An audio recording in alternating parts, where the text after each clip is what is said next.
Hello from the original Father-Son Voiceover podcast studios. John's on the couch from VOMP. Hudson's here from Hudson Barsmith's Voiceover Talent. And there is Mr. TBVOT himself, Todd Barsmith's Voiceover Talent right there.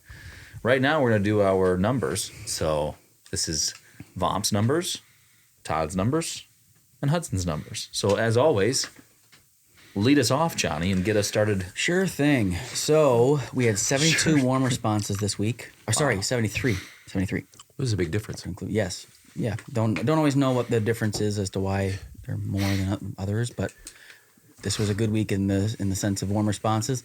25 auditions opportunities out there. Wow. You know, some of those are from our roster or a group of people in that but we count those because Opportunities are opportunities, yeah. And so, as far as I know, we haven't gotten any confirmation on, I don't believe, any of those. So those are still out there. And we know of one person that has used our roster a few times that they can be slow in deciding, and we know that can happen with others too. So we're waiting on those. We had 4 reported jobs. Deanna Johnston, Mike Stout, Bill DeWees with a recurring job, and Hudson Barsmith With a recurring job. Yeah. Yep. So how about that for Deanna? Yeah. And then Deanna. Yep. It was great to see, great to hear that from her. That is, yeah. She's been staying solid in her efforts, and it's paying off. I will say that we did have 2 audition opportunities. I think kind of an audition, and then one that was kind of an audition / job that came in. And these were for people that have left our company for whatever reason. As we say, your business is your business, and it's none of our business. That's why we have the month-to-month contract. You need to do what's best for you. They left, and one person that left got 2 opportunities with auditions, and I believe those came from back in October. The gift that keeps on giving. Yes, so they're out there. And then another person who had left, I believe, had a chance at I think it was a couple spots at something, and we haven't heard back from them on either of those. So again, we're sending out. Just because they're not replying back to you right away doesn't mean that it isn't going to pay off in the future. And you might even find that it pays off in the future if for some reason you choose to leave. Keep planting the seeds. Yep. Especially, I mean, we're fine with people leaving VO Marketing Pro. We know we aren't God's answer to direct email marketing.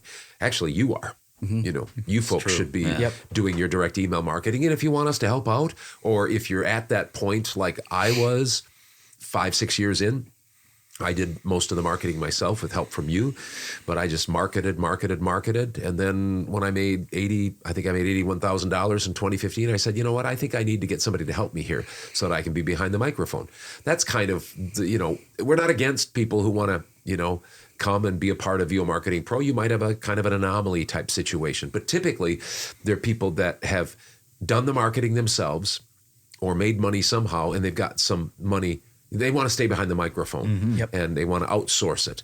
And so even if you're doing that, then as we'll find out this week, Hudson did a hybrid approach. So we'll hear more about that from him. One last thing I'll say is just that we continue to get stories on that same thread. Same thread there is that keep on getting stories when people share Joe sends out Thursday, checking in to see what you guys got, whether it's auditions, warm responses, or jobs. Through our efforts, or if you want to check to see if there's one that maybe contacted you and you aren't sure how they got a hold of you, that's what we do every Thursday. People are doing a really good job of even telling us how they're doing in their hybrid approach. And a lot of people, again, it's just a nice way to, when you're not getting something maybe from us, you're doubling your efforts, and it feels like you're doing something. I know that I've been doing that more. Now it's fun to kind of, if I have any sort of slow time, that I will go out and look for production companies. It just makes you feel like you're doing something and you're getting that out. And so if you have that option to do that, we want to be an arm of your marketing efforts. And so we really enjoy hearing those stories about how your success is happening with your hybrid approach. And so keep those stories coming. It encourages us to know that not only are you in it with us for the long haul, but you're in it yourself, and that it works. So there's something psychological about doing everything, at least within your power, doing everything you can. And if some of it is hiring VO Marketing Pro and maybe you're not getting as many results as you'd like, and then you do it yourself and combined, you go to bed at night and you say, at least I marketed with direct email marketing the best I knew how. I did everything I could. I had a company who's a pro at doing it. I'm doing it. And again, there's something psychological. 1 week you'll get some warm replies or a job from VO Marketing Pro. Nothing from yourself, from your own efforts. And then 2 weeks later, it'll be Cricket's VO Marketing Pro and you'll get something for yourself. And it just kind of helps you stay encouraged. So yeah, I like those reports. Those are great. I can attest to that. This last week, this whole month, I've been very slow. And you said employ the hybrid approach, and I've been doing it. And I will admit that it's instead of sitting around, not that anybody else is just sitting around not doing anything, but sometimes there's lulls in jobs. There was for me, and just having something to do, search and keep track of and send emails out, keeps you busy, kind of keeps your mind off of going crazy. Is what I'm saying. And you can go crazy. Yes. Yep, you can go crazy on those very slow weeks. Start questioning everything. That's why you have to have a simple business plan that works. Just keep doing it. And work that business plan. All right. My numbers this week, I had 1 audition. Haven't heard back from that. That was like what you were saying. I had 11 warm responses. Good. Now, remember, last week we did our numbers on Thursday. So this is Friday to Friday. So I had a couple come in after we did our numbers, so I added them to this week's numbers. And then some of my editing that I did for Dad was Friday to Friday instead of, Saturday, Sunday to Friday or whatever, however it goes. You usually do it. Yeah. Anyway, so 1 audition, 11 warm responses. I had 1 job from a recurring client, $300. I got an Upwork job for $50, so I'll get $40.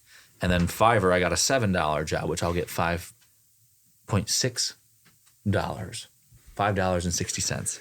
And then I did 20 hours of editing for you this week, which kept me busy in some ways, but I am happy to do, we've talked about this, I'm happy to do editing, but I want to be doing voiceover stuff, of course. So when I'm not making money doing voiceover stuff, I know I'm helping my dad and he needs that help so that he can continue to pump out lots and lots of work. I still like it when I'm getting my own. So anyway. That's what you want to do. You don't want to be an editor. You want to be a voiceover talent. But right now you're able to keep afloat. Yeah. I was $4.40 off of my thing because of all of the editing I did. I'll admit that. So I had $745.60 this week, thanks to editing. Anyway, that's I beat the bushes and I beat the bushes and then I beat them again, and it was somebody I had worked with just maybe a month ago, and they said, "Can you please send me a quote?" This was just yesterday, so they said we need it by tomorrow, and I said I could do it, and they said you're the man for the job, and I said you bet. So there it is. Yeah, I mean, when I first started, I did, audiobooks. I don't do those anymore. I did full production things, with music and sound effects because I just needed to work. And you just need to work and keep your business going in the right direction and work that plan. You're in, almost into year 2, into year 3, actually, almost 2 full years. It'll be the start of 3 years, yeah. And in we all know that, especially with direct email marketing, it's going to take, probably close to 4 years to really get good traction. So, speaking of good traction, Fiverr, $1,721. By the way, you can hear I got a cold again. It's the 3rd one in 6 months. I used to get one once a year. I don't know what's going on, but I started getting it on Wednesday, so I really had to fight through it yesterday and today. $1,721 for Fiverr. Direct email marketing, $9,211.50. $4,268 came from one recurring client. Almost $4,300. That's a client that I started working with in 2016. I got a few jobs here and there. They started using me more in 2017 and 2018. They kind of went away in the pandemic year. Then all of a sudden they came back with a vengeance. Now these are inflated numbers because they've had influx, probably 35 projects, and they're all, anywhere from $350 to $600 a piece. They're long form. medical narration kind of stuff, medical technology stuff. But anyway, my point being is even with recurring clients, sometimes you're pushing that boulder up the hill. You're cultivating them. You're grooming them. And what you're doing is you're doing what you did with that client there. You're on the ball, ready to work for them, ready to do a good job. The next time they have something, they'll think of you. They'll keep you in mind. And this company now uses me a lot, especially right now with this glut. And so 4,200, almost half, was one client, which I don't want to have 50% of my income coming from one client. That's why I diversify. But right now, I'll certainly take it, a few months out of every year. My total this year, I had. I'll say this before I give the total. I had a couple of auditions, and then I had clients that when you're really busy, this is what happens. When you're not busy, you know what happens. When you're not busy, it's like you never win any auditions. You're waiting for the phone to ring. You're waiting for the email. There are always revisions. It's like, I can't get a job. But when you have a lot of jobs and you're doing a lot of work, oftentimes it seems like they're jumping out of the bushes, like you didn't even expect them. I haven't heard from this client for 6 months or for 3 months, and all of a sudden they've got a job for you. Why? Because you're busy doing work. And so you just kind of lose sight of things. You do auditions, you don't even think about it. You just set it and forget it. And all of a sudden they come back. Hey, you got that job. That's happened this week too, a couple times. So my week was $10,932.50. $10,932.50. Together, we would have One 11. thing I would piggyback off of what you said is I remember when you started, you had some clients that didn't pay, ones that came back to you, like you were talking about, come back to you with not the greatest of paying job, but some of them have been now long-term people that then have come back with some bigger projects that have either more jobs that make you more, as you talk about having like a full day, or they're ones that it was just that they didn't have a good paying client. And so now that they do. So that's why sometimes if you say, well, I don't want to, it's your business, so you do what you want to do. But sometimes if you turn down a project just because it's one project is too little, you turn down a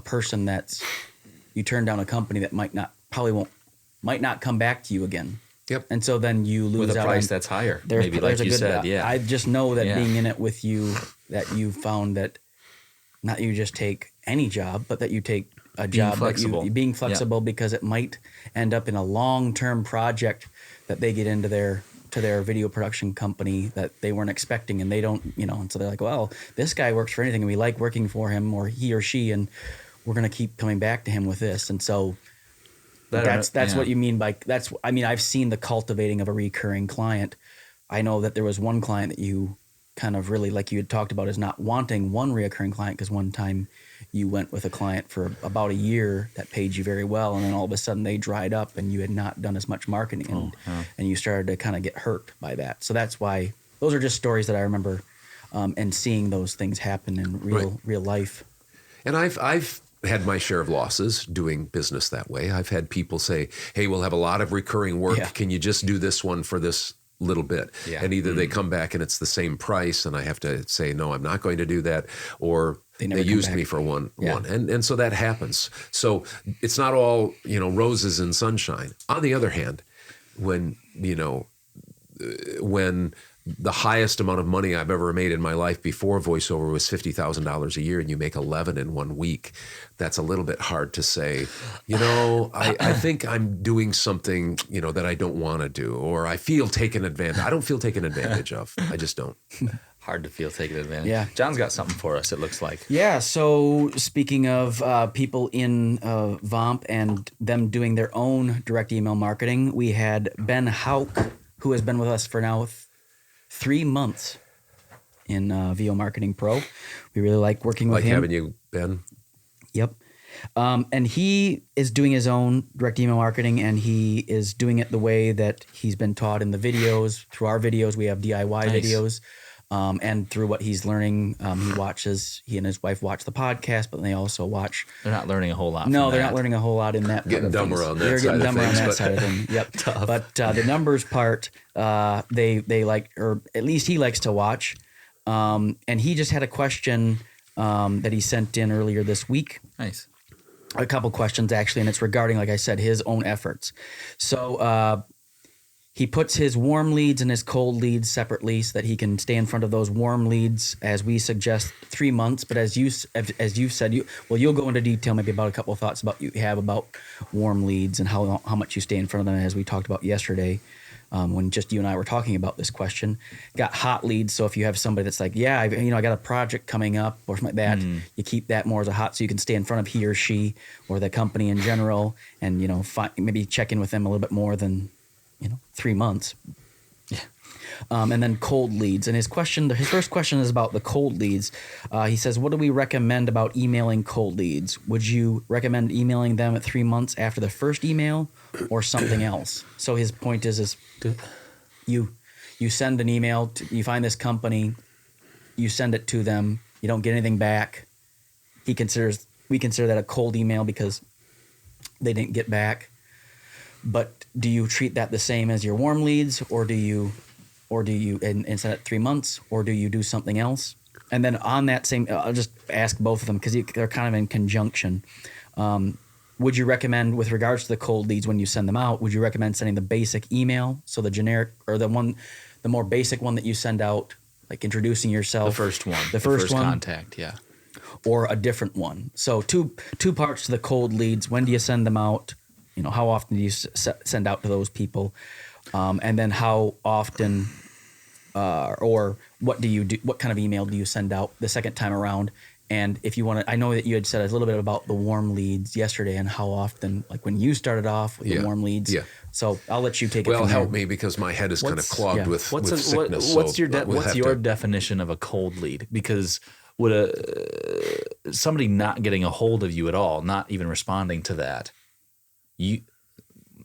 I wouldn't consider that a cold lead. I would get a hold of them. I've gone through our database twice now, and there's people that haven't gotten a hold of me, and I still send the same email out to them. Basically, maybe I have different demos that I've produced since my first time, getting a hold of them, but I just send out the same one. Maybe I shouldn't. I think that's what I'm asking him is what do you consider a cold? Well, there's lead? Brand new. The first time you contact them, there's that. And then we call them cold leads. They didn't get back with you at all with a warm response. You sent an email, but it's a cold lead. That's what I was defining. I think that's what he's defining it as. Some people say once a month. Really? Some people think you should get in front of people 12 times a year. Some people say every 6 weeks. Some people say 2. There's not a hard, fast thing. I always did 3 every 3 months. As a general rule. 4 cold leads too? Yeah. Okay. And the reason I did that was simply because I just don't like to bug people. I personally don't like to bug people.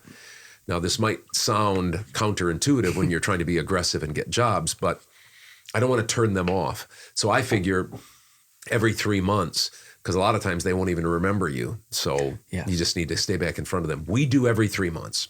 My assistant has always done every 3 to 4 months even. But that's what I would do. I wouldn't be a hard, fast rule. Maybe when you're first starting out, maybe you want to do it every couple of months. But I would definitely change up the email. You might have to reintroduce yourself. I do that a lot, where quick update from Todd Barsness, voiceover talent. My first one is I contacted you a few months ago, but I just want to reintroduce myself. Then I put different links there, just in case they kept me in mind, or they say, yeah, I know you, I've already heard these before. If you don't have anything, then you might want to just, change bullet point 1 to bullet point 2. In other words, one link to the other link, or, find one that you can put at the top. But change the subject line, change the first part, and if you can, change the demos too. But I wouldn't be sold on or so hard and fast. Todd does it every 3 to 4 months. That's what I've got to do, because we're at different points in our business. But I personally didn't, even when I was really hungry, I didn't send out. I sent out more to my warm or clients than I did to my cold leads. That's what you were talking about yesterday. That there's a 3-month rule, if you will, that we kind of go by with regards to warm leads, and we suggest that, and that's true. We wouldn't go from that. But if you go through your warm leads and you're like, well, I don't know, this might be a hotter lead than I think, or whatever, you just want to see what happens.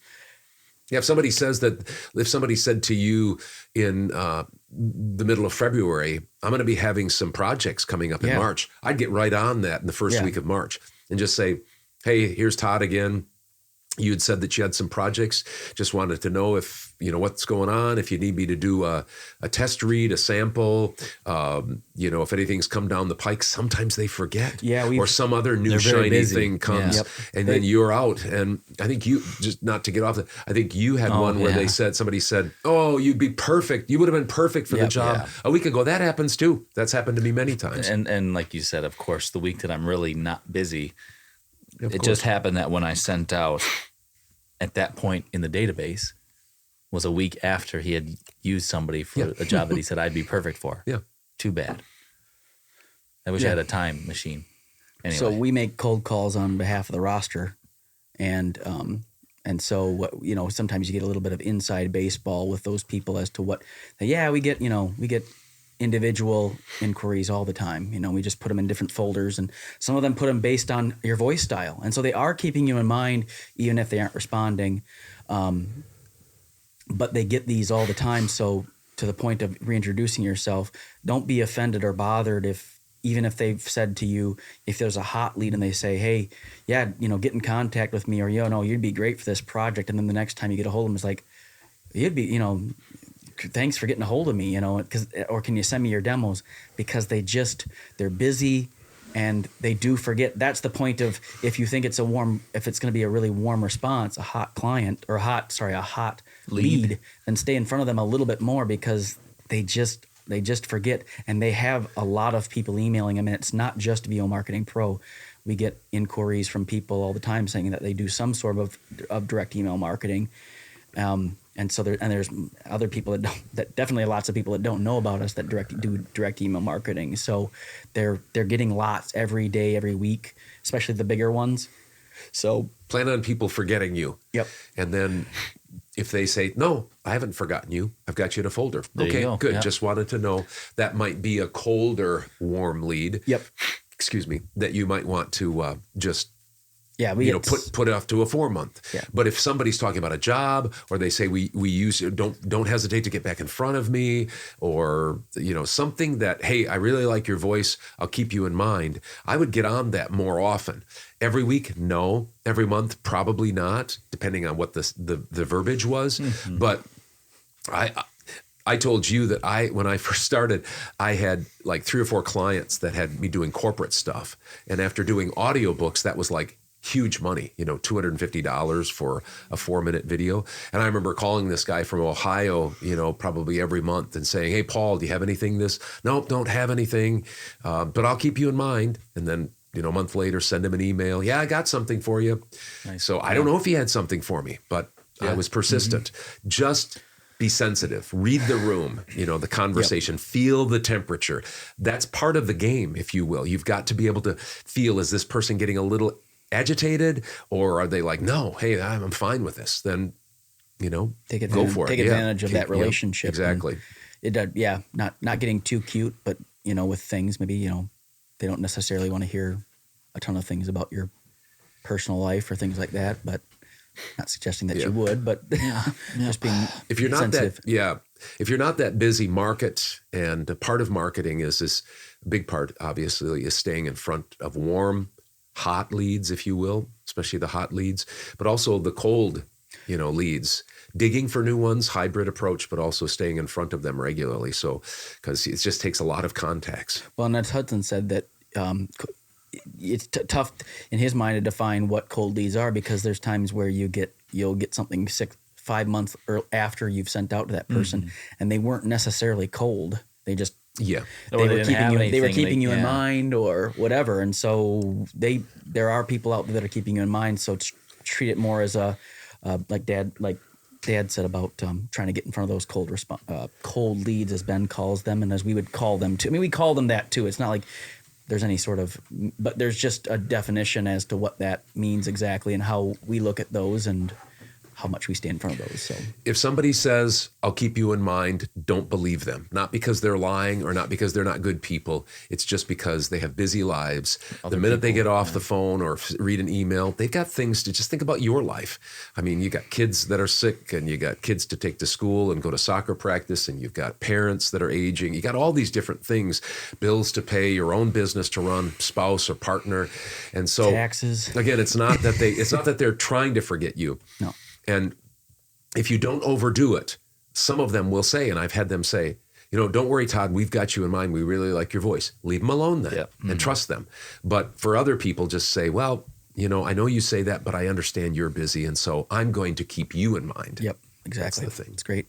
Well, thanks, Ben, for asking the question. We really enjoy that when people ask questions. So if you're somebody who's got questions or whatever, feel free to ask. You can email us at hudsonbarsness@yahoo.com, or you can email John Barsness at vomarketingpro.com, or you can just ask the questions in the comment section if you want. Whatever's fine. So this has been Numbers.